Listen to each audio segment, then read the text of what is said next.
Et ben voilà, on est foutu. Le Barça vient tout simplement de foutre le Real Madrid dans la merde sans forcer en plus de ça. Parce qu'avec cette victoire face au Rayo Vallecano, le Real Madrid est encore plus obligé de gagner face à l'Atlético. Et je rappelle juste pour ceux qui auraient oublié que le Real Madrid lors des 6 dernières rencontres face à l'Atlético, on n'a gagné aucun match. Vous sentez maintenant de quelle merde je parle? Ça va vraiment être chaud. Le Rayo Vallecano aujourd'hui, on n'a même pas pu compter sur eux. En première mi-temps, ils ont joué seulement 50 secondes. Après cette grosse occasion qu'ils ont obtenue en début de match, c'est terminé. On les a plus vus. Et d'ailleurs, très gros match de Juan Garcia aujourd'hui encore une fois qui a sauvé le Barça. Avec tous les énormes arrêts qu'il a fait aujourd'hui là, sans lui, le Barça aurait pris plusieurs buts. Lui qui en première mi-temps a montré un signe de blessure, moi je pense que c'est la fatigue qui s'accumule. Au final c'était plus de peur que de mal parce que le fumeur lui il était déjà prêt. Le Barça aujourd'hui comme vous avez pu le voir n'était pas au meilleur de son niveau. Ça se voit que les joueurs ne forçaient pas tant que ça, même le milieu était un peu mou. Pedri par exemple, même si sur ce match là il a été meilleur que Bernal et Firmin Lopez, je l'ai trouvé quand même moins bon que d'habitude. Il perdait trop de ballons, il avait beaucoup de mal avec les prises à deux. Rafinha c'est pareil, beaucoup trop de ratés sur ce match. À la 19e minute par exemple, regardez ce qu'il rate. Un contre un face au gardien, il le place mal. Et là c'est une autre occasion à la 22e minute. Lamine Yamal qui encore une fois lui déclenche un extérieur de malade mental. Rafinha reçoit le ballon et malheureusement pour lui fait une mauvaise prise. Malgré ça le ballon a quand même failli rentrer. Heureusement pour le Rayo Vallecano que le gardien l'a repoussé. Et encore une fois le plus gros fantôme de ce match, devinez c'était qui? Batman. Totalement transparent, carrément à la mi-temps, Hansi Flick a été obligé de le sortir. Et il entrée de son cousin, même père, même mère. Comment parler de ce match là sans parler des décisions arbitrales bizarres? Il y avait pénalty sur Lamine Yamal ici. Et même le Rayo Vallecano aussi méritait d'obtenir un pénalty à un moment. Je sais pas pourquoi, l'arbitre n'a pas sifflé.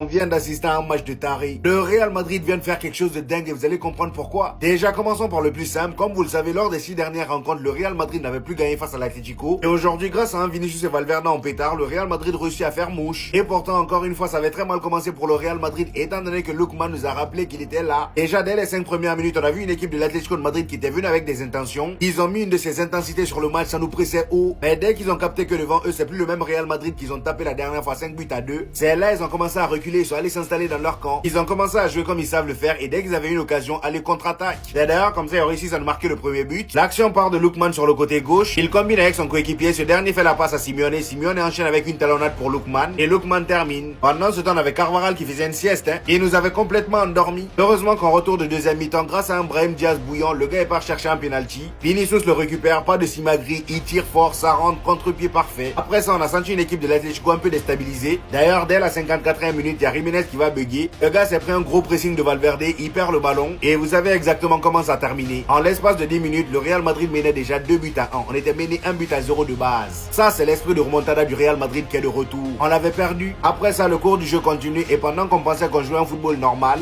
il y a Molina, le joueur de l'Atlético de Madrid, qui nous a rappelé que non, c'est pas un football normal. Il a lâché un de ses tirs, même Thibaut Courtois, je parie, n'aurait pas arrêté ça. Égalisation 2-2, le but était dingue. Malheureusement pour l'Atlético de Madrid, ils ont oublié qu'ils étaient au Santiago Bernabéu. Et qui dit Santiago Bernabéu dit cet homme là, Vinicius, c'est le patron du Santiago Bernabéu. Dans les grands matchs, faut pas rigoler avec lui. Après l'entrée de Kylian Mbappé et Trent Alexander-Arnold lui fait une magnifique passe. Le gars devant la surface a enroulé sa spéciale but. Victoire du Real Madrid, 3 buts à 2. Que le combat continue en Liga.